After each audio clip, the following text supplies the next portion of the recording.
네, 안녕하셨어요. 오늘은 제 5강 6월절에 대해서 공부해 보겠습니다. 그래서 6월절은 우리가 다 알듯이 이스라엘 사람들이 애굽에서 나오기 전에 마지막 재앙인 걸 우리가 알고 있습니다. 근데 이 6월절이 골로새서 2장 16절에서 17절 보면 절기나 초하루나 안식일이나 이것은 다 장래일의 그림자라고 하셨습니다. 그래서 이미 이스라엘 백성들이 경험한 유월절이 이스라엘 백성들에게만 그게 적용이 되는 게 아니라 오늘날도 그 유월절이 해당이 되고 저희에게도 적용이 된다는 거죠. 그래서 유월절, 무교절, 그다음에 이런 나팔절, 어, 뭐 그런 모든 것이 지금은 역사적으로 마지막 그 심판의 무슨 절기죠? 나팔절 다음에 그 절기에 있고 초막절은 하늘에 가서 우리가 있을 그 절기가 아직도 진행되고 있다는 거죠. 그래서 6월절은 우리가 지금은 대속죄의 기간이지만 개인적으로는 6월절 이 경험이 굉장히 저희들에게 중요하고 우리가 반드시 경험해야 될 경험이라고 하셨습니다. 그래서 여기 학습 목표에 보면 깨닫게 보면 하나님은 유월절을 준비하게 하시며 이를 통해 구원의 섭리를 보여주셨다. 그래서 유월절을 이렇게 절기를 보면서 우리가 어떻게 구원을 받을 수 있는지 그것이 이 유월절 안에 담겨져 있다고 하셨습니다. 그래서 성소에 보면 우리가 첫 번째 번제단이 있잖아요. 이 번제단의 경험이 유월절 경험을 통해서 우리가 볼 수가 있고, 또 계시록의 14장에 보면 첫째 천사의 기별과 연결될 수 있다고 합니다. 그래서 유월절 경험한 이스라엘 백성들이 홍해를 건넌 것을 침례로 묘사를 하셨지 않습니까?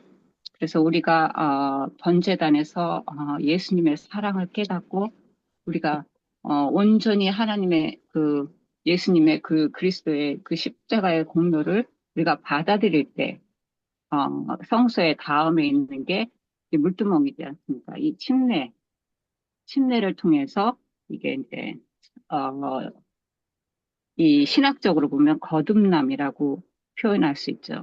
그래서 유월절은 거듭남을 나타내고 있습니다.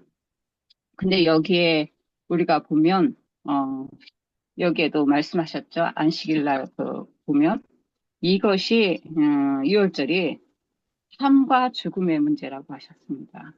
그래서 이 유월절은 반드시 우리가 경험해야 될 그래야 이 거듭면 우리 죽을 수밖에 없는 우리 죄인들이 다시 태어나는 그 역사 반드시 일어나야 되는 아주 중요한 문제라고 얘기하고 또 세천사의 기별이 어, 그 말씀해 보면 우리가 이것을 경험하느냐 안 경험하느냐에 따라서 이게 영원한 그 생명을 좌우지한다고 하셨습니다. 그래서 우리의 거듭남은 반드시 우리가 경험해야 될 중요한 그 일이고 그래서 6월절이 우리에게 시작점 이거를 공부하는 것이 굉장히 중요하다고 생각합니다.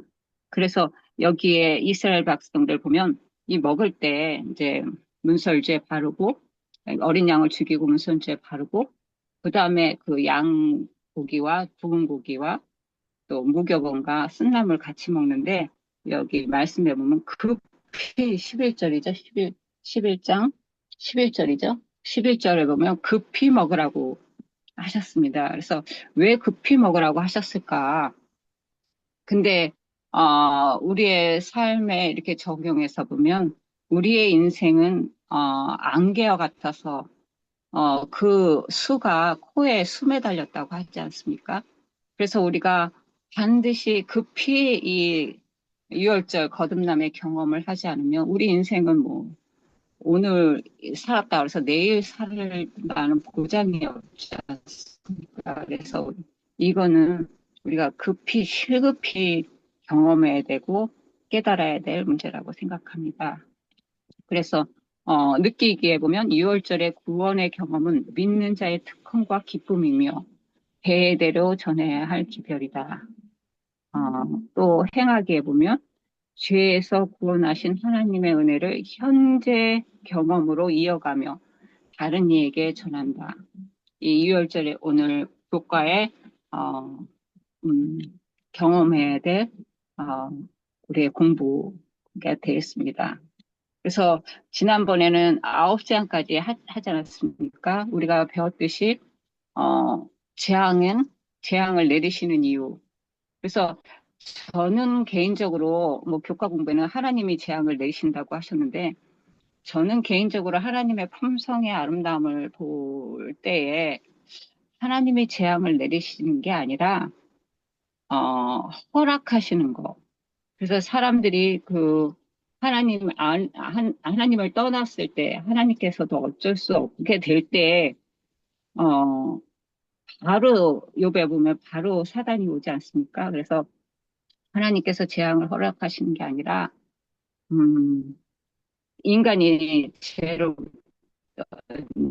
하나님으로부터 떠날 때 바로 사단이 와서 재앙을 내리는 그래서 그 허락하시는 이유는 우리가 지난번에 배웠듯이 우리를 회개케 하신 목적. 정말 이 유월절도 그래서 우리가 앞으로 공부하겠지만 어, 이 유월절의 경험은 이스라엘 사람들에게는 기쁨과 감사와 축제가 되겠지만 그것을 받아들이지 않는 애굽 사람들에게는 죽음과 완전히 재앙이 되겠죠.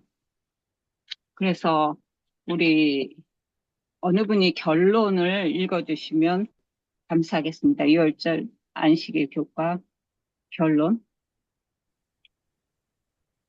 결론, 미래를 좌우할 마지막 재앙이 내리기 전까지 하나님은 모세를 통해 권고하셨다. 바로는 압도적인 증거 앞에서도 굴복하지 않으므로 자신만 아니라 많은 이들에게 비극을 안겼다. 그것이 죄의 속성이며 우리가 경험하는 인생이다. 하나님은 유월절을 준비하게 하셔서 새롭게 출발하게 하시고 구원의 섭리를 보여주셨다. 이것은 새롭게 된 그들의 축제이며 대대로 전해야 할 기별이다. 유월절은 과거만 아니라 오늘도 경험되어야 하는 살아있는 하나님의 구원의 역사이다. 예. 그래서 이 안식일에 대해서, 이 안식일 교과 어, 이 책에 대해서 어느 분 말씀하실 거 있으신가요? 더 코멘트 하실 분 계신가요? 아니면 일요일로 넘어갈게요. 예. 일요일, 소지가 한 가지 재앙을 더한 후에야, 어, 아홉 재앙을, 애굽 사람들은 경험을 했지 않습니까? 근데, 회개하고 돌아오질 않는 거예요. 그래서 어쩌면, 니느웨의 이 왕 있잖아요. 요나가, 그 기별을 전했을 때, 니느웨의 왕은 본인 자신뿐만 아니라 온 국민이 죄에 엎드려서 그 회개했다는 거예요. 그래서 많은 국민들을 살릴 수 있었지만 이 바로는 아홉 재앙이 있을 때까지도 회개하지 않으므로 어, 참 백성들이 애굽이 멸망하는 경험을 하지 않습니까? 그래서 우리가 이 지도자의 역할이 그렇게 중요한 것 같습니다. 그래서 여기 아모스 선지자가 주 여호와께서는 자기의 비밀을 그 종 선지자들에게 보이지 아니하고는 결코 행함이 없으시리라. 이 재앙을 내리기 전에는 하나님은 참 은혜롭고 자비하신 분, 긍휼이 많으신 하나님께서 이 재앙을 피할 길을 항상 마련해 주신다는 거예요. 그래서 이 유월절, 이, 이 장자를 죽이는 이 재앙도 이 모세를 통해서 경고를 하셨다는 거예요. 그럼에도 불구하고 이 바로는 굽히지 않는 참 슬픈 역사가 이것을 통해서 볼 수 있습니다. 그래서 이 바로에게 경고한 이유가 여기에 설명이 되어 있지 않습니까? 교만, 착취, 폭력, 우상숭배, 이것이 이제 하나님께서 미워하시는 죄인데, 이 바로를 볼 때 교만하고, 근데 그 교만한 게 바로뿐만 아니었던 것 같아요. 애굽 사람들도 만약에 정말 불의가 있고 그 죄가 있고 그렇게 옳지 않은 일이 있는데 바로가 그렇게 했을 때 그 신하들도 가만히 있었고 나중에는 이제 그 뭐 조언을 하긴 했지만 듣지 않았지만 그래서 이 애굽 사람들에 대한 교만, 착취, 이 노예를 통해서 이스라엘 사람들 얼마나 착취한지 우리 역사를 통해 볼 수 있지 않습니까? 폭력, 그리고 우상숭배, 이 9가지 재앙이 전부 다 애굽에 있는 신들에 대한 그 그것에 대한 하나님의 심판이지 않습니까? 그래서 우상숭배에 대한 하나님께서 어, 애굽 사람들을 구원하시기 위한 목적으로 이 모든 것을 허락하셨다는 거죠. 경고죠. 그래서 애굽도 사랑하시고 그들을 구원하시기 위해서 이 재앙을 허락하시고 또 이스라엘 사람들은 어, 애굽에서 편한 생활을 살아가고 하나님을 잊어버리고 살아가는 이 이스라엘 사람들에게 다시 하나님께로 돌아오고 내가 창조주다 하는 것을 보여주시기 위해서 이 재앙들을 허락하셨던 거죠. 어, 정말 그 바로가 그렇게 심한 재앙들을 대고 애굽이 거의 멸망할 지경까지 이름에도 불구하고 거절을 했을 때 마지막 기회죠. 이건 마지막 기회. 그래서 하나님께서 모세를 통해서 그 재앙이 이를 거를 바로에게 경고를 하시죠. 그래서 어쩌면 제7일 안식일 예수 재림교인들의 사명이 세상을 향하여 경고하고 외치는 그 사명을 주시지 않았나. 그래서 하나님께서는 모세를 통하여 경고하셨던 것 같이 오늘날도 하나님께서는 저희를 통하여 제7일 안식일 예수 재림교회를 통하여 예언을 주시면서 예언이 어떻게 성취돼 가고 있는 것을 사람들에게 경고하고 하나님께로 돌아오는 호소를 하게 하실 사명을 저에게 주셨다고 생각합니다. 여기에 또 한 가지 볼 수 있는 거는 숫자 10이죠. 10의 중요한 의미에 대해서 말씀을 하셨는데 그래서 애굽의 재앙이 10가지 완전하게 이 애굽을 심판하신 하나님. 마찬가지로 이제 저희의 이 도덕법이죠. 우리 인류 이 지구에게 지금 주신 게 십계명이지 않습니까? 십계명. 십계명이 완전한 도덕법을 주셨는데 우리 애굽에게 그 10가지로 완전하게 이렇게 재앙을 내리셨던 하나님께서 허락하신 하나님께서 마지막 때 저희들 십계명을 범한 이 온 우주에, 온 지구에 마지막에도 실장을 통해서 완전한 하나님의 그 사랑과 은혜를 나타나신다고 생각합니다. 그래서 여기에 말씀해 보면 하나님은 심판자이시며 교만, 불의, 차별, 오만, 착취, 잔인함, 이기심을 미워하신다. 그분은 고통받는 자, 학대받는 자, 부당한 대우를 당하는 자, 박해받는 자의 편에 서신다. 하나님의 공의를 이행하실 것이며 그것은 실제로 그분의 사랑의 또 다른 표현이시다. 그래서 지금 애굽 사람들이 이스라엘 사람들을 종으로 부리면서 얼마나 착취하고 오만하고 잔인하게 굴었던 그것을 통해서 하나님께서는 열재앙을 내리셨던 것 같이 지금 세상을 바라볼 때 너무나 사람들이 잔인하지 않습니까? 그리고 하나님을 공개적인 국회에서 공개적으로 부인하는 그런 것들, 교만함이죠. 그다음에 잔인함. 어, 그래서 지금 세상은 5%의 부를 가진 사람들이 95%의 모든 인류를 지배하는 그런, 아주 불의하고, 착취하고, 그런, 사람들을 위해서 하나님께서는 이제 일어서신다는 거죠. 그래서, 저희도 오늘 아침에 기도에서 얘기했지만, 너무나 많은 나라들이 그 선교사들의 보고를 통해서 볼 때, 너무나 많은 사람들이 가난해 있고, 우리 미국은 정말 축복을 많이 받아서 우리가 굶거나 그렇게 하는 사람들이 거의 없지 않습니까? 근데, 하다못해 아프리카는, 하루에 저기가 1불이라고, 그거 갖고 사는 많은 사람들이 정말 고통받는 자들, 그래서 아이들이 그 고통받고, 또 학대받는 자들, 부당한 대우를 당하는 자들, 박해받는 자, 어, 이 말씀을 전할 때 그 하나님의 그 기별자들이죠.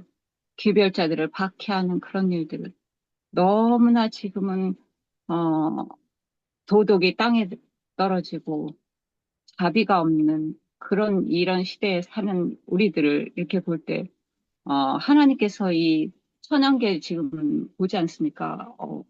어젠가.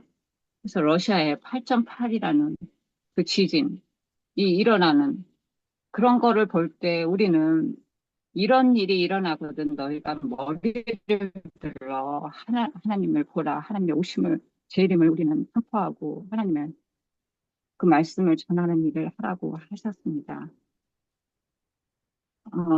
그래서 여기에 공의에 대해서 이제 말씀하셨는데 저희가 지난 교과를 통해서 공의가 어떤 건지를 저희가 배웠습니다. 공의는 사랑의 열매다. 결국은 이 재앙이 애굽 사람들에게는 재앙이고 또 공의라고 생각하지만 이스라엘 백성들에게는 자비와 사랑이지 않습니까? 이 땅에 그런 많은 일들이 일어났을 때 어떤 사람은 어, 재앙을 받은 쪽에는 그게 하나님의 뭐 심판하신 공의라고 생각하지만 이 땅에 그 불의를 받는 자들, 부당하게 대우를 받는 자들, 박해받는 자들을 입장에서 보면 하나님의 사랑의 표현이지 않습니까? 그래서 우리는 하나님의 그 심판하심이 결국은 사랑의 하나의 표현이다. 우리가 볼 수가 있겠습니다. 그 여기에 어 말씀에 이제 그 퀘스천이 있는데 우리는 사랑한다고 하면서 잘못된 거 바로 잡아야 할 것을 외면하고 또 어떤 때는 피 한 방울 안 나올 사람이냐 냉정하게 정의를 집행할 수 있다. 우리는 극과 극을 우리가 하나님의 사랑, 이 십자가의 사랑을 제대로 우리가 깨닫지 못하면 항상 극과 극으로 달리는 것 같아요. 그래서 사랑한다고 하면서 그냥 마냥 불의를 보고 가만히 있고, 그다음에 공의를 행한다면서 너무 냉정하게 하는. 그래서 정말 우리는 극과 극을 달리지만 하나님께서는 여기에 말씀하시기를 여호와께서 내게 구하시는 것은 오직 정의를 행하며 인자를 사랑하며 겸손하게 내 하나님과 함께 행하는 것이 아니냐. 하나님이 원하시는 것은 인자를 사랑하고 겸손하게 하나님과 함께 행하는 정의를 행하고 그런 것을 하나님께서는 저희에게 요구하십니다. 음, 어느 분이 영감의 교훈 읽어주시면 좋겠는데요. 음, 제가 읽을게요. 더 심한 심판을 초래함. 재앙의 영향으로 고통을 당하는 동안 바로는 이스라엘 백성들을 가게 놓아주기로 동의하였다. 그러나 고통의 원인이 제거되자 즉시 그의 마음은 굳어졌다. 그의 고문들과 영향력 있는 자들은 하나님을 대항하여 스스로를 무장하고 그 재앙을 자연 현상의 결과로 설명하고자 노력했다. 하나님의 모든 심판은 그전 것보다 더 심해졌다. 그러나 그들은 주님의 천사가 애굽의 장자를 죽이기까지 이스라엘 백성을 놓아주고자 하지 않았다. 교회정은 그래서, 1권 265쪽입니다. 예, 그래서, 바로가 잠시 자기가 고통받을 때는, 자기가, 굴복하지만 다시 그거가 제거되자 그냥 바로 또 마음이 굳어지는. 그래서 한 가지를 하나님께 굴복하지 않으면 그 다음엔 더 굳어지고, 더 굳어지고, 더 굳어지고, 9번을 하나님께서 기회를 주셨는데 점점점 굳어져가는 바로의 모습을 보면서 참 우리 애가 하나님께 굴복한다는 것이 너무나 은혜고 자비롭다고 생각이 듭니다. 여기 묵상의 말씀 우리가 생각해 보아야 될 것인데 우리가 사랑과 공의의 균형을 이룰 수 없다면 공의보다는 차라리 자비의 편에 서는 것이 낫지 않겠습니까? 아니면 낫지 않겠습니까? 아니면 공의의 편에 서는 것이 나을까요? 이런 질문이 있더라고요. 그래서 이것도 생각해 볼 질문인 것 같아요. 그래서 정해 보면 당신은 자비와 공의 중에 어떤 것을 더 잘 나타냅니까? 완벽한 균형을 이루기는 어렵겠지만 우리는 자비와 공의를 어떻게 함께 나타낼 수 있겠습니까? 이거에 대해서 혹시 어, 경험하시거나 깨달은 건 나누실 분이 있으실까요? 생각해 보셨나요?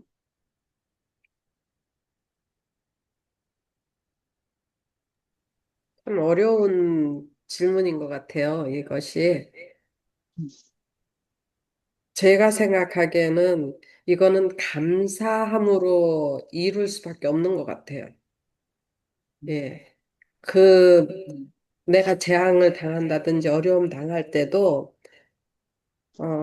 이 지금 바로처럼 어떤 원망하고 그럴 수도 있는데, 그것 역시 축복으로 감사함으로 받고, 또한 내가 너무 좋고 좋은 그런 하나님의 은혜가 차고 넘친다고 느껴질 때, 그때도 내 마음을 겸허히 좀 내 마음을 겸허하게 하나님 앞에 서서 교만하지 않게 어, 그런 삶의 자세 이것이 참 중요하겠다. 이, 이 물음을 보면서 어, 그런 생각을 했어요. 그냥 감사하면서 이것을 하나님 앞에서 감사함으로 받아들일 때 이루어지지 않을까.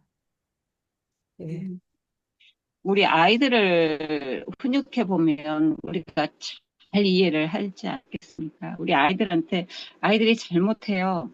내가 사랑한다면서 가만히 놔둘 수는 없고 그렇지. 그렇다고 어떻게 해야 될지 모를 때 우리가 어떻게 그 아이를 훈육할 수 있을까?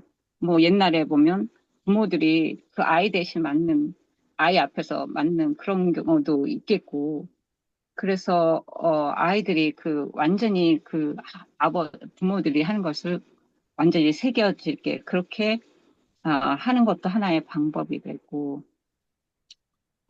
또 한 가지는 그 체벌을 할 때 우리는 체벌을 할 때 보통 우리의 감정, 선한 감정, 나쁜 감정을 섞어서 아이들한테 그 체벌을 하지 않습니까? 그럴 때 아이들은 그게 상처가 되고 그래서 이 공의를 행한다는 게 이게 엄청 어려운 거잖아요. 근데 음, 이걸 어떻게 실현할까? 사랑의 매라는 거 우리가 알지 않습니까? 정말 이 아이를 사랑하는 마음으로 어, 이 아이에게 때릴 때도 사랑의 매는 아이들이 느껴요. 근데 이렇게 공의로 그냥 막 그렇게 그 사랑 없이 때리는 면은 아이들이 느껴요. 그래서 우리 사랑으로 이 아이를 너무 사랑함으로 내가 너의 잘못된 길을 하게 하지 않기 위해서 내가 이 체벌을 한다. 아이들에게 설명하고 사랑하는 마음으로 정말 이렇게 체벌을 할 때 아이들은 그게 또 마음에 와닿지 않습니까? 그래서 저는 그렇게 하는 거. 차라리 자비의 편에 설까, 공의의 편에 설까. 저는 그래도 자비의 편에 서는 게 낫지 않을까. 만약에 선택을 한다면 저는 음, 생각해 봤습니다. 그래서 저는 자비와 공의를, 그 문제를 이렇게 생각을 해봤어요. 그 체벌 문제, 체벌에 대해서 그렇게 이제 이런 자비와 공의를 얘기할 때는 그 말씀이 꼭 나오거든요. 아이들 훈육할 때 그 부모의 마음. 근데 저도 부모로서 아이들을 길러 봤지만은 체벌을 가할 때는 사랑보다 공의가 더 심하게 들어가 있더라고요. 그리고 나서 지나고 나서야 이제 아이를 또 내가 왜 이랬을까? 막 이런 경험이 있어요. 그래서 저 같은 경우는 저는 그랬어요. 아이들에게 몇 번 매를 했는데 그리고 나서는 무지무지하게 후회했다는 것은 내 마음이 그 순간에는 내가 스스로 화가 나고 아이가 미워서라기보다 그냥 내 화 때문에 아이를 혼냈던 것 같아요. 그리고 나서는 그 다음부터는 대개는 이제 제가 그렇게 했죠. 잘못했다 그러면은 그냥 아이 앉혀놓고 그냥 아이 앞에서 그냥 이렇게 손잡고 울었어요. 눈물이 나니까. 예. 그러니까는 아이들이 더 막 때리지 않고 혼내켜야 되는데 엄마가 그냥 아이 잡고 그냥 울고 그냥 이렇게 딴 데 쳐다보고 한숨 쉬고 막 이렇게 하니까 오히려 그게 더 아프다고 그러더라고요. 네, 아멘. 지금도 아이들이 이제 지금 30이 넘고 다 그랬는데도 하나님의 마음을 그때그때 느끼는 것 같아요. 하나님은 나를 때리지도 않았잖아요. 그 하나님이 대신 당하셨잖아요. 음, 예. 그러면서 그냥 하나님이 저는, 주시는 느낌? 예, 그런 걸. 저 같은 경우는 기도하면서 때려요. 기도하면서 화난 거 그거 없이 음, 정말 기도하면서 하나님께 이렇게 맡기고 이렇게 때렸을 때 이렇게 상처로 가지 않아요. 아, 내가 음, 잘못해서 했구나 하는 것을. 아멘. 그리고 공의와 사랑을 어떻게 이게 함께 이게 하나 저는 한 경험이 생각이 나요. 예전에 제가 비즈니스 오피스에 일했을 때 이 재정 담당을 했는데 누가 이렇게 돈을 부당하게 요청을 한 거예요. 학생이었는데 그때 학교 그걸 했었는데 학생이 부당하게 돈을 요청을 한 거예요. 그랬을 때 학교에 그 재정에 우리 룰이 있지 않습니까? 이게 회계 룰이. 그거에서는 줄 수가 없어요. 그래서 음, 내가 너는 이거 줄 수 없다. 그러고 회사에서는 내가 하지 않지만 내가 개인적으로 너한테 주겠다. 이렇게 저는 개인적으로 이렇게 줘서 이게 마무리가 되는 경우 있어요. 만약에 내가 그 돈을 안 줬으면 이 아이가 불만이 있었고 막 그랬겠죠. 음, 그렇지만 회사의 입장에서는 그걸 줄 수가 없고 이걸 할 수가 없는 양심상 제가 할 수 있는 게 아니었고 그래서 제가 이제 개인적으로 돈을 주면서 이게 무마하는 게 있었는데 하나님의 예수 그리스도의 십자가가 그런 거 아닙니다. 정말 우리의 죄를 이거 그냥 놔둘 수는 없고 죽음이니까 죄의 삭은 죽음이니까 죽으시고 예수님이 대신 죽으시고 우리에게 생명 주신 이게 자비와 공의가 완전하게 조화를 이룬 음, 십자가. 그것이 우리가 볼 때, 우리도 자비와 공의를 함께 나타낼 수 있다고 생각합니다. 일요일 소지 더 말씀하실 분 계신가요? 예, 어, 공의와 자비도 지혜가 참 필요한 것 같아요. 지금 아멘. 들어보니까. 음, 제가 경험한 거는요, 아이들이 어렸을 때는 채찍으로 이제 저는 손바닥을 좀 이제 때려준 편이었는데, 그러면 그렇게 하고 나서는 항상 왜 잘못해서 맞아야지 되는가? 그리고 이제 엄마가 너희들을 때리는 게 미안하지만 너희들을 위해서 할 수밖에 없다. 이제 이런 거를 이해시키면서 끝나고 나면은 이제 허기를 해주고는 했었거든요. 근데 어려서 채찍할 때는 어, 이 엄마 품으로 달려와서 꼭 안아요, 아이들이. 근데 이제 그 아이들이 조금 자라서 이제 채찍을 가하면 아이들이 자꾸 이제 집을 떠나려고 하고 자기네들 삶을 찾으려고 하는 이제 그런 일이 있으니까 참 지혜가 많이 필요한 것 같아요. 근데 한 번은 아이들에게 이제 호차리를 갖다 놓고 엄마가 너희들을 잘못 키워서 그래서 너희들이 그런 일을 했으니까 엄마가 매를 맞아야지 된다고. 그래갖고 이제 아이들에게 엄마를 손바닥을 때려주라 그랬어요. 그랬더니 큰 아이들은 못 때리더라고. 근데 우리 그때 당시 아이들이 넷이 있었는데 넷째 딸은요, 때리라고 호통을 쳤더니 진짜 때리더라고요. 큰 아이들이 막 울더라고요. 이거 아멘. 그랬던 적이 있는데 오늘 뭐 그 말씀들 나누는 거 이렇게 듣다가 보니까 그게 바로 예수 그리스도께서 참 잘못은 우리가 저지르고 우리가 참 심판을 받아서 뭐 죽어 마땅한데 대신 예수님께서 십자가에서 돌아가 주셨잖아요. 그 사랑 때문에 우리가 죄를 더 범하지 않는 그런 우리가 될 수 있다는 그래서 역시 하나님께서는 공의롭고 자비로우신 그런 하나님이시구나. 그거를 또 아멘. 확인하는 그런 시간입니다. 아멘. 아멘. 아멘. 저희가 이제 다시 월요일 소지로 넘어가서요. 백성을 치유하심. 그래서 애굽을 떠나기 전에 이스라엘 사람들에게 모세와 아론을 통해서 어떤 특별한 지시를 내리셨는가. 여기 보면 내일 나가야 되는데 그 애굽을 떠나서 이제 광야에 가야 되는데 우리 먹을 것도 준비해야 되고 옷도 준비해야 되고 뭐 너무 많은 것들을 준비해야 되지 않습니까? 근데 하나님께서 지시한 거는 유월절 제사를 지내라는 거였지 않습니까? 참 그거를 보면서 어, 우리가 생각해 봐야 될 것이 있다고 생각합니다. 그래서 너희는 초점을 하나님께 맡겨라. 그 경배와 예배에 맡겨라.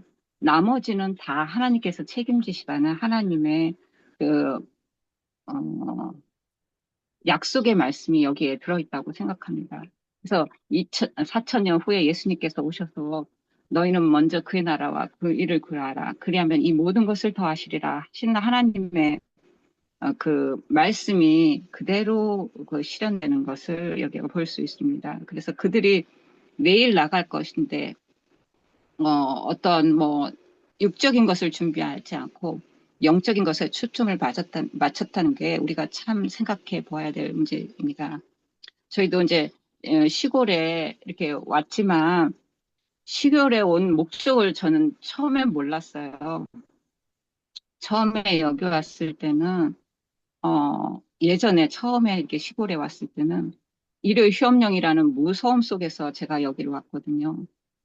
그래서 제가 실패를 한번 하고, 그리고 한 10년인가 이후에, 10년 지난 이후에 다시 제가 시골에 오면서, 아, 우리 하나님께서 왜, 이 조용한 곳으로 오게 하셨나. 결국은 이 조용한 곳에 와서 창조주 하나님을 경험하고, 성령의 역사를 경험하며, 그래서 온전히, 하나님을 바라보라 하는 목적으로 이곳에 오게 하셨다는 거. 그래서 우리가 초점을, 그동안 시골 생활에 대한 초점을 잊어버린 거예요. 육적인 준비에 포커스를 맞춰주니까 일요일 휴업령 뭐 해가지고 뭐, 그렇게 하니까 많이들 실패한 거예요. 그래서 우리의 모든 삶이 하나님께 초점을 맞춰졌을 때 그 나머지는 모두 하나님께서 하신다는 그래서 그런 이 2월절을 경험한 그들에게 항상 기억하고 항상 그것을 사람들에게 어, 생각나게 하기 위해서 요단강을 건널 때 돌을 가지고 나오지 않습니까? 그 돌, 이렇게 제단을 볼 때마다 하나님께서 어떻게 우리를 인도하신 것을 기억할 수 있게 항상 하셨다고 우리는 역사를 통해 볼 수 있던 것 같이 여기 묵상해 보면 하나님께서 과거에 나에게 행하신 선하신 행사를 항상 기억하고 미래에도 나에게 선을 베푸실 것이라는 믿음을 갖는 것이 왜 그렇게 중요합니까? 우리의 삶 속에서도 이런 돌들의 재단이 필요한 것 같아요. 그걸 항상 기억하는 게 하나님께서 어떻게 우리를 인도하신 그 길을 기억할 때 앞으로의 그 미래에 대한 걱정은 하지 않게 되겠죠. 그래서 저 같은 경우도 정말 시골에 와서 저희가 1년 동안 잡을 안 잡고 여기 있었어요. 그리고 뭐 모아둔 돈도 그렇게 없었어요, 저는. 왜냐하면 없는 상황 속에서 이 시골에 이렇게 모든 돈을 투자했기 때문에 저희 자금이 그렇게 여유롭게 있지 않았었어요. 근데 저희가 남편이 이게 시골에 오니까 잡을 수가 없었어요. 그래서 이제 1년 동안 놀았는데, 어, 1년 동안 놀면서 저희가 어, 굶거나 돈이 없어서 뭐 못 해본 일이 없는 거예요. 예전에 제가 세상에서 살면서 그 비즈니스 할 때는 돈은 많이 들어왔지만 왜 말씀에 있잖아요. 저희가 이렇게 돈이 왔는데 이렇게 물처럼 손에 이렇게 물이 있을 때 손가락 사이로 다 물이 빠져나가는 것처럼 우리의 인컴은 뭐 들어오고 많이 오겠지만 그것이 하나도 세이빙이 되지 않고 항상 어렵고 힘들었던 그때와는 반대로 저희가 여기서 한 1년을 놀고 먹었는데도 불구하고 돈 걱정을 해보고 먹을 거 걱정을 해본 적이 없었던 거예요. 그래서 그거를 기억할 때 저는 이제 더 이상 항상 그것을 기억할 때 우리가 돈이 떨어지거나 어떤 어려운 상황이 있을 때 걱정이 안 되는 거죠. 하나님께서 이미 광야에서 만나를 먹이신 하나님께서 내가 굶거나 이렇게 절식하거나 우리 홈레스 되거나 그렇게 만드시지 않는다는 이거 믿음을 갖게 되는 거죠. 그래서 우리에게 선하신 행사를 항상 기억하는 것이 이게 신뢰를 평안과 우리의 믿음을 갖는 것에 그렇게 중요하다는 거죠. 여기에 대해서 더 말씀하실 분 있으신가요? 이 기념에 대해서는 이제 화요소지에 또 하니까 더 말씀하실 분 없으면 이제 6월절 화요소지로 넘어가겠습니다. 예, 이 6월절이 아까도 말씀드렸듯이 애굽 사람들에게는 재앙이었어요. 장자가 죽는 애굽에 완전히 큰 울음소리가 있다 그랬던 통곡의 소리가 그렇지만 이스라엘 사람들은 새로운 축제에 기념하는 날이래요. 축제를 기념하는 날.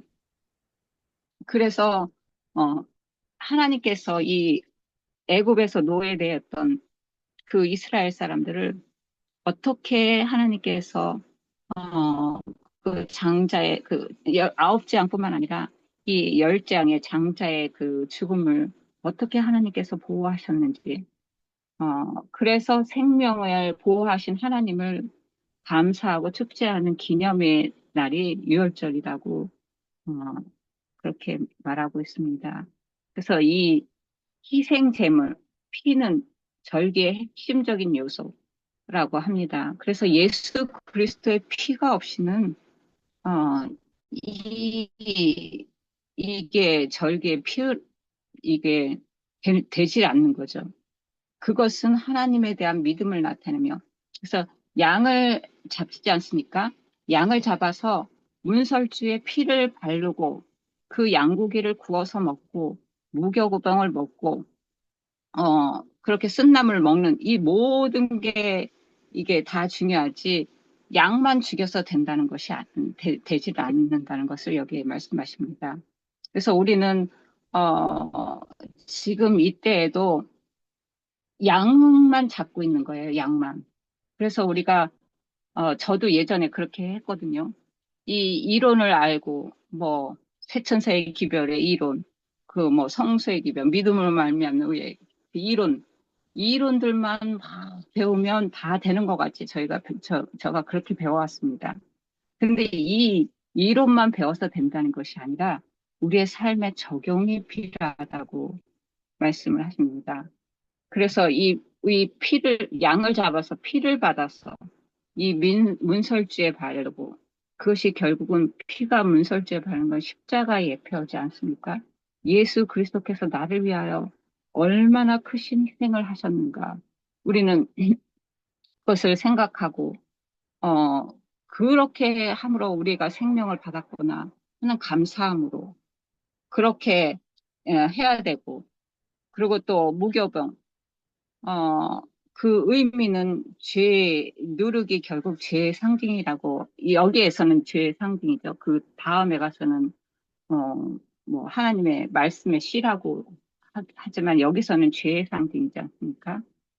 우리가 정말 예수님의 그 십자가의 보혈의 공로로서 어떻게 우리 죄가 과거에 우리가 지은 죄뿐만 아니라 미래에 있을 모든 죄까지도 용서를 받았는지, 그래서 그 무교병을 먹는 것은 without the 죄, 이 죄가 없어지는 그 경험을 우리가 생각을 해야 되고, 그리고 또, 우슬초, 우슬초는 정결케 하는 은혜의 상징이라고 하지 않습니까? 성령께서 이 모든 일을 하셨다는 거예요.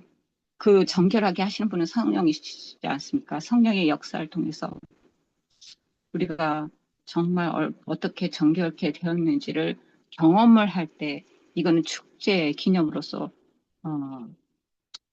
우리가 늘 생각할 수 있겠죠. 그리고 쓴나물 여기에 쓴나물은 노예에서의 고통과 고난을 회상하기에 아주 좋은 거고 어, 그, 어, 그 쓴나물을 먹으면서 예수님의 고난에 우리가 늘 갈바리에서 그 겟세마네에서 갈바리에서 십자가에서 죽은 예수님의 그 고난에 우리가 동참할 수 있는 그것을 늘 생각하면서 죄를 통회함으로 그 쓴나물을 먹는 그 경험. 그것이 유월절이 한 번의 거듭남으로 되지 않는다는 거죠. 거듭남인 사도 바울처럼 날마다 우리가 아침마다 일어나서 우리가 하나님의 그 사랑과 예수 그리스도의 십자가의 은혜와 그 십자가의 은혜를 통해서 그 피로 우리가 정결케 되고 그래서 새 생명을 받았다는 날마다 우리가 경험하는 그래서 6월절은 한 번에 끝나는 것이 아니라 날마다 경험하는 것이 우리에게 필요하다고 생각이 듭니다. 그래서 여기에 보면 영감의 교훈 그들이 애굽에서 종노릇 하던 마지막 바 구원을 받을 아무런 징조도 보이지 않았을 때 하나님께서는 그들에게 임박한 해방을 위해 준비하도록 명령하셨다. 하나님께서는 바로에게 애굽의 최후의 형벌을 내리게 될 것을 경고하시는 동시에 히브리 사람들에게는 그들의 가족들을 그들의 집에 모으도록 지시하셨다. 그들은 문설주에 살해된 어린 양의 피를 뿌린 다음에 구운 어린 양의 고기를 무교병과 쓴나물과 함께 먹어야 했다. 그래서 한 가정에서 한 영혼이 어느 저기든지 한 영혼이 가정에서 구원을 받으면 그 가정이 구원을 받을 가능성이 높다는 거죠. 그래서 주 예수를 믿으라. 그리하면 너와 내 집을 이 구원을 받으라. 그래서 가족들을 이렇게 불러 모으는 그 역할의 담당을 그 유월절을 경험한 사람들이 하게 되죠. 그래서 우리 가족들을 우리 예수 그리스도 안으로 이렇게 불러들이는 게 지금은 너무나 중요하다고 생각합니다. 우리 자녀들 세상에서 그렇게 바벨론에서 살고 있는 그 아이들을 지금은 예수 그리스도 안으로 이렇게 불러 모으는 그것이 굉장히 중요하다고 생각합니다. 여기에 대해서 화요일 소지에 대해서 더 말씀 나누실 분 있으신가요? 없으시면 이제 수요일 소지로 넘어가겠습니다. 불꽃을 전하라. 이 출애굽 역사는 이스라엘 사람들에게는 대대적으로 그 부모를 통해서 자녀들에게 그 역사를 들려주라고 하셨습니다. 그래서 이 절기를 기념하는 것은 그들의 조상들과 같은 경험 가운데 들어가 역사를 되살리고 실제로 경험하는 일이 되어야 했다. 이스라엘 사람들이 이 유월절을 대대적으로 자손에게 전하라고 하셨던 거와 마찬가지로 제7일 안식일 예수 재림교인으로 저희가 부름을 받은 저희들은 우리 자녀들에게 이 새천사의 기별의 사명과 우리 재림교인들에게 맡겨진 그런 재림의 그 소망과 그것을 아이들에게 대대로 전해야 되는데 저는 예전에 우리 아이들에게 그렇게 하지 못했습니다. 세상에서 좋은 잡 찾기를 원했고 그냥 평탄한 길을 가서 그냥 세상에서 잘 먹고 잘 사는 그것을 아이들에게 많이 하기 위해서 좋은 학교, 뭐 공부 잘하라고 하고 그렇게 했지 정말 이 성경과 우리 하나님께서 우리에게 맡기신 이 유월절의 경험, 새천사의 경험 이것을 아이들에게 전해주지 못했습니다. 그래서 우리 아이들 지금 교회 안에 정말 많은 아이들이 우리가 제대로 전하지 못함으로 이 아이들에게 인생의 그 목적과 삶의 그 방향을 제시하지 못함으로 아이들이 많이 방황하는 그 역사가 우리 교회 안에 있는 것을 저희가 볼 수 있습니다. 그래서 참 이 이스라엘 당시에 들어가기는 애굽에 들어갈 때는 70명이지 않습니까? 근데 나올 때는 60만 대군, 장정만 60만이니까 엄청난 많은 사람들이 이 정말 나라를 형성해서 이렇게 나오게 되었는데 하나님께서 계획하신 그것을 보면 이 사람들이 감동이 됐겠죠. 이 민족, 이 이스라엘 그 부족이죠, 부족. 이 야곱이 들어갔을 때, 요셉이 들어갔을 때, 이 조그만 부족이 큰 민족을 이뤄서 이렇게 뭐 엄청난 그 하나님의 능력을 보고 홍해를 건넜을 때 그들이 얼마나 그게 인상적으로 감동으로 이렇게 왔는지 우리가 성경의 역사를 통해서 알 수 있습니다. 제가 요번에 이제 대총회에 참석을 하게 됐는데요. 마지막 때, 제가, 참석을 하면서 마지막 날 제가 그 큰 스터디움에 각 나라의 그 제7일 안식일 예수 재림교인들 각 나라 사람들이 이렇게 딱 모여서 같이 예배를 드리는데 그때 모인 인구가 그 인원이 한 2만 명에서 3만 명 좀 못 되는 것 같아요.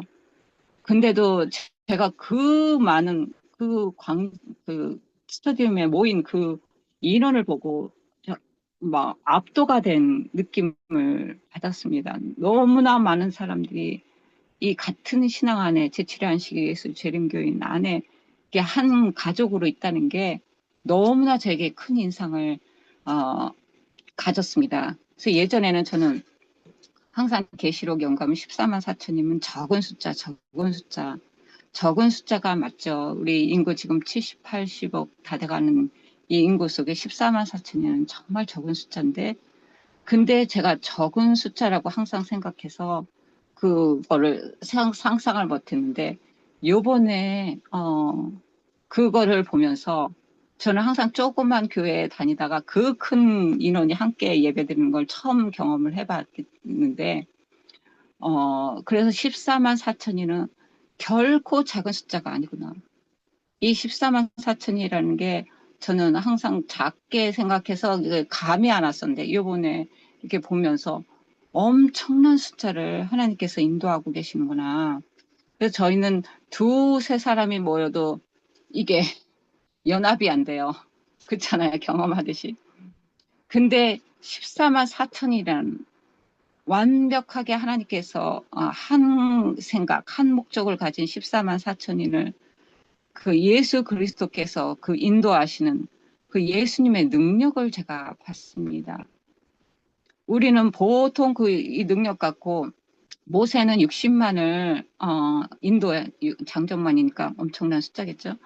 그래서 그 모세는 그런 그 이스라엘 사람들을 인도한 거 그것도 엄청난데 이 예수님은 14만 4천뿐만 아니라 지구상의 아담으로부터 마지막 때까지 구원을 받은 모래알보다 많은 그 많은 사람들을 이끄시는 예수 그리스도의 하나님의 성령의 그 능력의 파워를 제가 생각하게 됐습니다.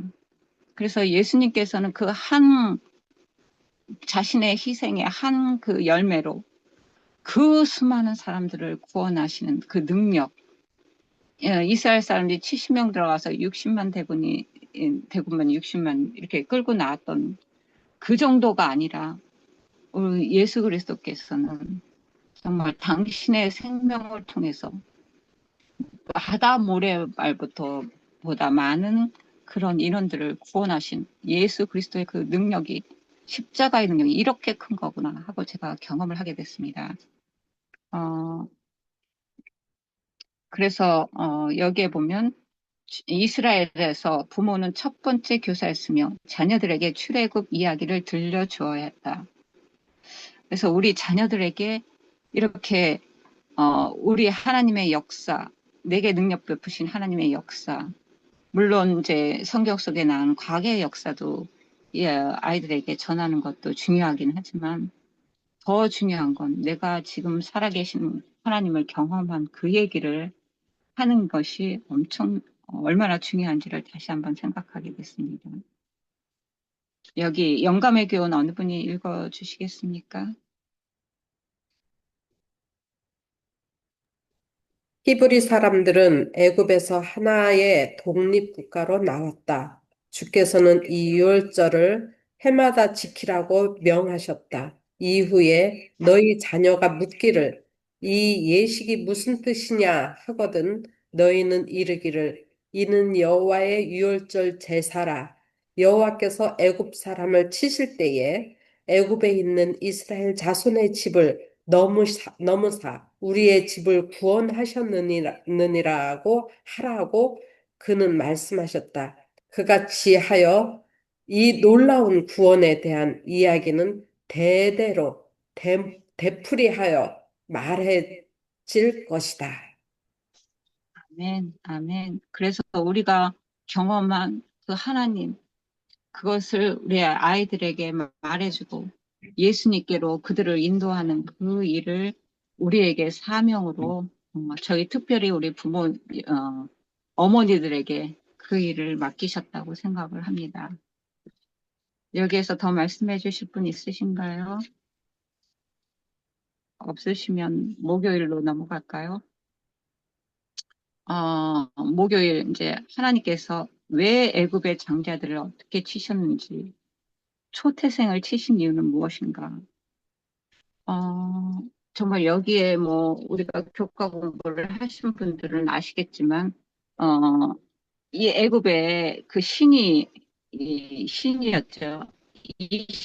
우리 지금도 이 이시스는 알고 있지 않습니까? 아이들을 보호하는 여신이었고, 헷겟은 출산하는 여성을 돌보는 여신이었고, 미는 생식의 신이었다. 그렇게 이 애굽 사람들이 그 창조주를 경험하는 게 아니라 다른 신들을 통해서 생명에 대해서 다른 신들을 믿었다는 거죠. 그런데 하나님께서는 오직 생명은 나에게 속한 것이다. 창조주를 이들에게 나타내시고 돌아오라고 하는 하나님의 자비의 호소였던 거죠. 그래서 왜 초태생을 치셨나? 예수 그리스도는 하나님의 독생자의 아들이시다는 거예요.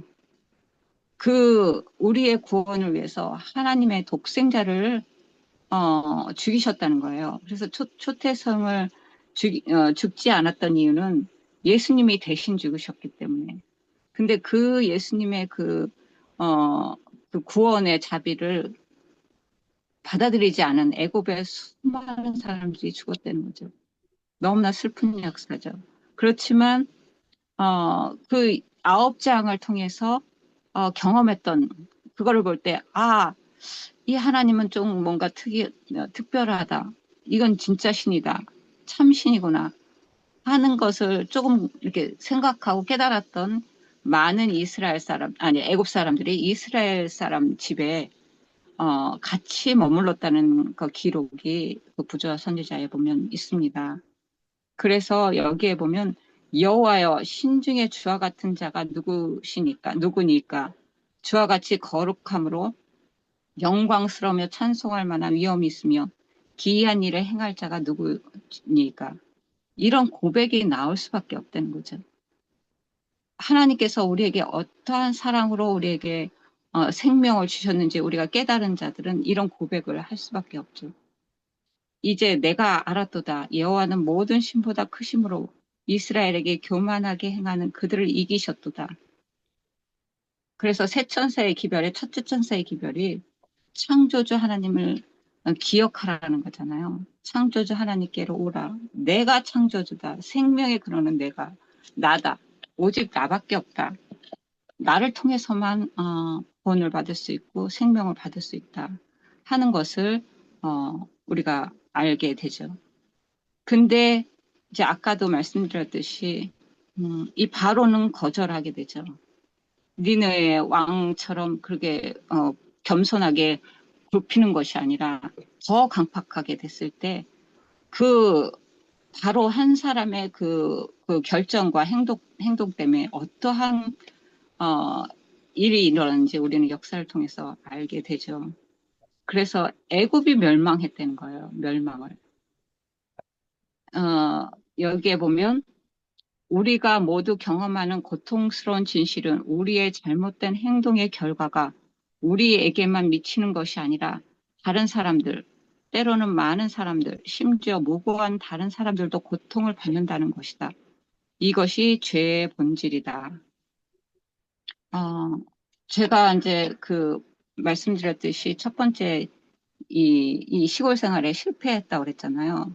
근데 제가 시골 생활 고집했던 게 저희 남편은 원하지 않았어요. 제가 고집해서 왔거든요.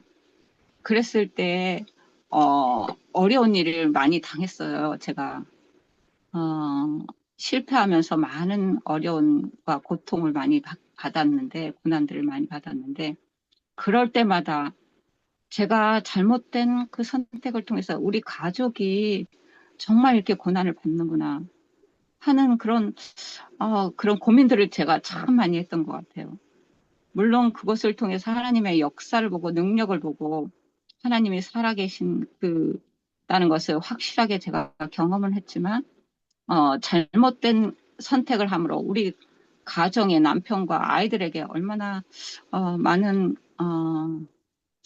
그런 고난들을 겪게 했을까 하는 고민들을 참 많이 했던 것 같아요. 그래서 우리가 선택을 한다는 게 이게 생명의 선택이냐, 이게 사망에 가는 길이냐, 이게 이 부모들, 특별히 이제 남편이죠. 가장들에게 이게 주어졌다는 거죠. 그랬을 때 우리가 잘못 선택을 했을 때 생사가 갈릴 수 있다는 거잖아요. 그래서 우리는 정말 이 선택을 할 때 하나님께 매달리고 그 이유는 제가 엄청 기도를 많이 했거든요. 이 시골에 다시 올 때는 하나님께 너무너무 많이 기도하고 이것이 맞는 겁니까? 계속 확인하면서 기도하면서 여기 오게 됐는데 정말 그렇게 기도했을 때 하나님께서 얼마나 지금은 너무나 행복하고 기쁘고 그래서 모든 선택을 하나님께 맡겼을 때 하나님께서는 가장 좋은 길로 인도하신다는 것을 제가 경험하게 됐습니다. 그래서 우리의 그 결정과 행동이 나뿐만 아니라 우리 가족, 심지어는 우리 교회가 고통을 받게 된다는 거죠. 그래서 우리는 참 선택할 때 심사숙고해서 기도를 많이 한다면 선택하는 것이 가장 중요하다고 생각합니다. 어느 분이 영감의 교훈 읽어주실까요? 사라져 집사님은 계속 읽으신데 네. 읽어주세요. 사라져 집사님. 네, 제가 또 읽겠습니다. 그분은 각 사람에게 그들의 그릇된 행위가 품성에 부착되기 전에 그것들을 시정할 수 있는 기회를 주신다. 그러나 만일 그가 시정받기를 거절한다면 하나님의 능력은 그의 행동의 경향을 제시하기 위하여 개입하지 않는다. 그는 같은 길을 하기가 훨씬 쉽다는 것을 알게 된다. 그가 성령의 감화에 대항하여 마음을 굳게 하고 있다. 계속 빛을 거절하면 그는 더욱 강력한 감화력도 영구적으로 감명을 주지 못하는 곳에 자신을 두게 된다.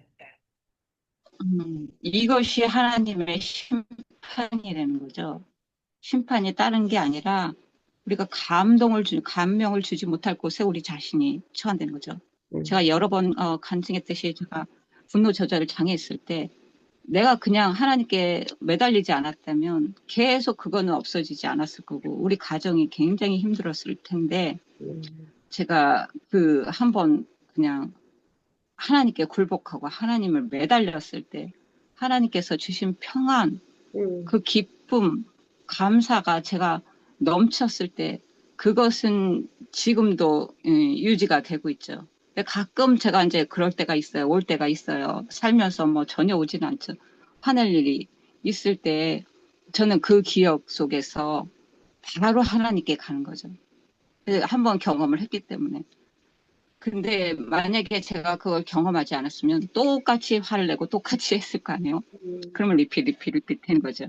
이거 굉장히 쉬운 거예요. 같은 길을 가는데. 근데 이제는 제가 이제 하나님께 피하는 길이 쉬워진 거예요.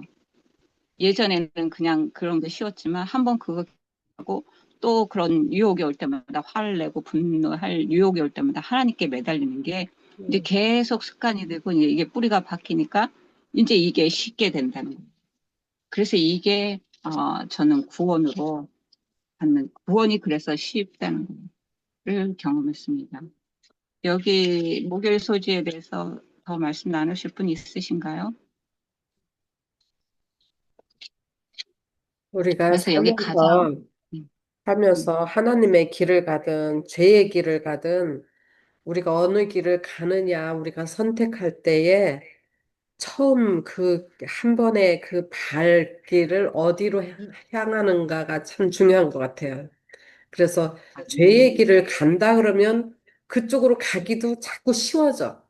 그런데 하나님의 길을 간다면 처음엔 어렵지만 지금 말씀하셨듯이 자꾸 그게 단련이 돼서 하나님 앞으로 쫓아갈 수 있다는 것이 그래서 매 순간 우리가 이런 경험이 꼭 이것도 역시 유월절의 경험이죠. 예. 아멘. 그래서 이게 사람은 심은 대로 그대로 거둔다는 말씀이 참 무서운 말씀인 것 같아요. 그래서 금요일 부조와 선지자 읽으신 분들은 이거 아시듯이 하나님의 어린 양은 곧 그리스도를 나타내신다. 그 유월절 양은 죽이는 것으로만 충분치 못했다. 제가 아무리 믿음으로 말미암는 의에 그것을 이론으로 알아도 내 삶에 적응이 되지 않으면 아무 쓸데가 없는 거예요. 그 피를 문설주에 발라야 하였다. 그처럼 그리스도의 보혈의 공로가 각 영혼에게 적용되어야 한다. 우리는 그분께서 온 세상을 위하여 죽으셨다는 사실뿐만 아니라 우리 각자를 위하여 죽으셨다는 것을 믿어야 한다. 우리는 속죄의 희생의 공로를 우리 자신에게 적용시켜야 한다. 이것이 우리가 이렇게 공부하는 이유고 공부를 통해서 우리 삶에 적용하기 위해서 오늘도 살아가는데 필요한 그런 우리 삶에 계속 적용한 그게 유월절의 경험. 한 번의 경험이 아니라 매 순간 우리가 경험해야 될 우리 유월절의 경험이라고 생각합니다. 저희 여기까지 하겠습니다. 더 말씀 나누실 분 있으신가요? 우리가 이게 6월절의 이제 경험뿐만 아니라 이제 이 재앙들을 맞이할 때요, 우리들은 무조건 다 이제 하나님은 사랑의 하나님이다를 초점을 맞추기 위해서 사단에게 그거를 다 이렇게 넘겨요. 근데 이제 하나님께서 하시는 것은 이제 선의의 채찍이라고 생각할 때 그게 바로 공의로서 우리를 위해서 내려주시는 재앙이다. 그러니까는 이스라엘이 계속 축복을 주자 계속 하나님을 배역해서 떠나버리니까 이제 하나님께서 아수르, 뭐 바벨론, 옆에 있는 미디안을 통해서 계속 침략하고 채찍하시고 그러시잖아요. 이제 그렇지만 결국은 또 이스라엘 백성을 위해서 하나님께서 또 그들도 심판하시고 그러면서 걸르고 걸러서 남은 자들이 이렇게 남아가고 마지막 때에는 이제 마지막 남은 그 남은 자손과 함께 하늘에 오르게 이제 예수님 오실 때 하늘에 오르게 되는데 근데 하나님의 하시는 모든 일들은 그것이 우리에게는 재앙처럼 보이고 저주처럼 보일지라도 그 속 깊이 깨닫고 보면은 이 하나님의 따뜻한 사랑이라는 거를 이제 점점 더 깨닫게 돼요. 그래서 정말로 공의와 자비 그런 것이 입맞춤할 때에 참 얼마나 큰 놀라운 하나님의 사랑이 드러나는가. 예, 오늘 교과 공부를 통해서 그걸 다시 한번 더 정리해 봅니다.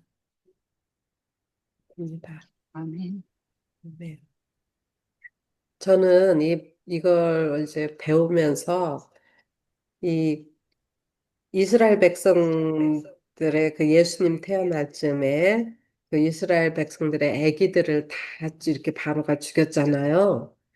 그런데 그 받은 대로 받는다 해서 그 바로의 그 애굽의 장자들을 다 치셨잖아요.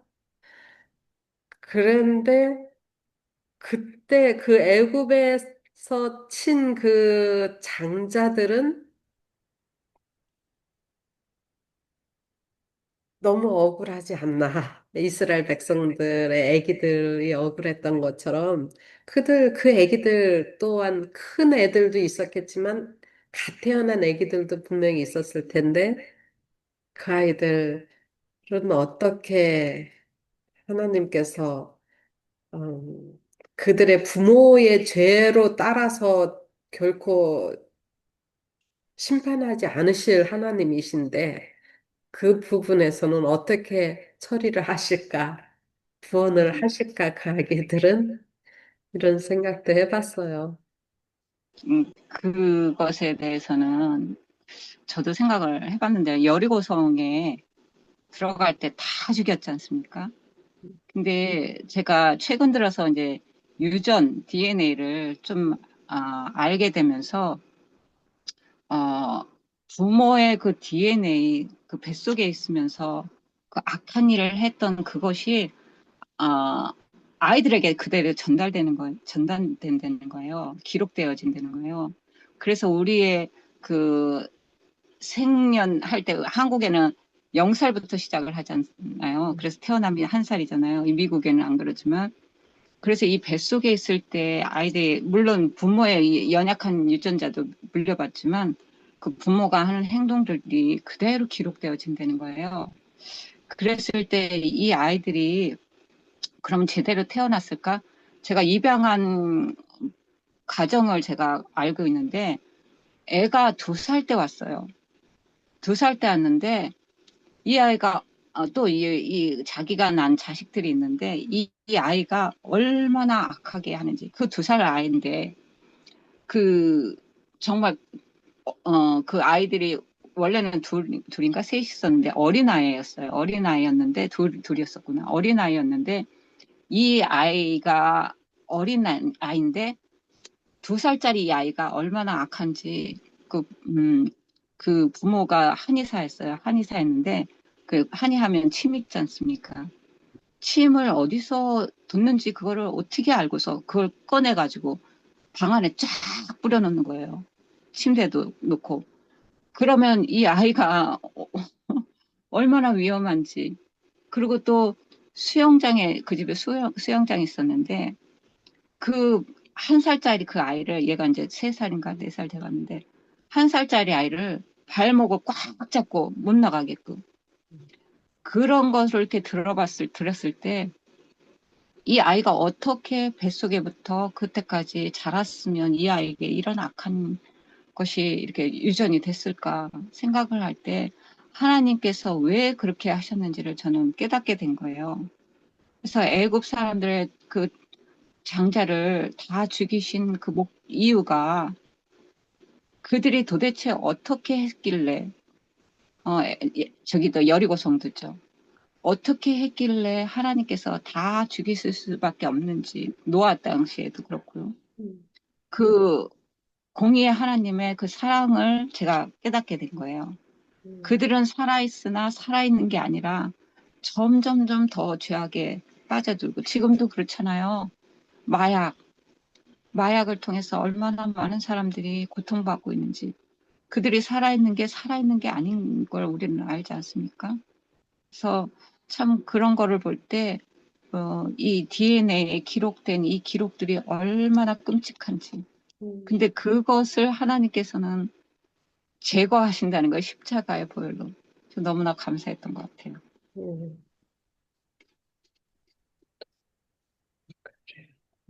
더 그런 거는 하나님 더 깊이 너무 알려고 하지 말라고 그랬어요. 또 이해가 안 되는 부분은. 다른 분들, 집사님이 이제 진행하시면, 사라져 집사님 진행하시면 될 것 같아요. 저는 여기까지